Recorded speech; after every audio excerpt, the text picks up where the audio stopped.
So ayun guys, dahil wala tayong maiula, maghahanap tayo dito sa bukid. Ayan.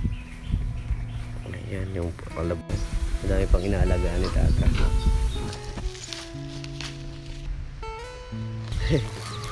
Ayan, ito.